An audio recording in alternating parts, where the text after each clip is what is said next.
ठाण्यात काँग्रेसचा सामान्य कार्यकर्ता पुन्हा ताकदीनं उभा राहील. पक्षासाठी संघर्ष करणाऱ्या कार्यकर्त्यांना न्याय देत संघटना अधिक आक्रमकपणे रस्त्यावर उतरवली जाईल.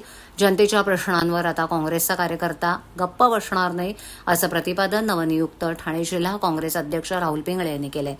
ठाणे जिल्हा काँग्रेस कार्यालयात पार पडलेल्या भव्य पदग्रहण सोहळ्यात माजी खासदार कुमार केतकर, काँग्रेसचे ज्येष्ठ नेते सुभाष कानडे तसंच मावळते अध्यक्ष विक्रांत चव्हाण यांच्या प्रमुख उपस्थितीत राहुल पिंगळे यांनी अध्यक्षपदाची सूत्र स्वीकारली.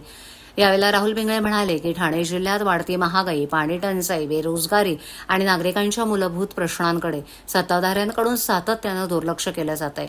अशा परिस्थितीत काँग्रेसचा प्रत्येक कार्यकर्ता नागरिकांच्या प्रश्नासाठी रस्त्यावर उतरून संघर्ष करेल. पक्षासाठी प्रामाणिकपणे काम करणाऱ्या कार्यकर्त्यांचा सन्मान राखला जाईल.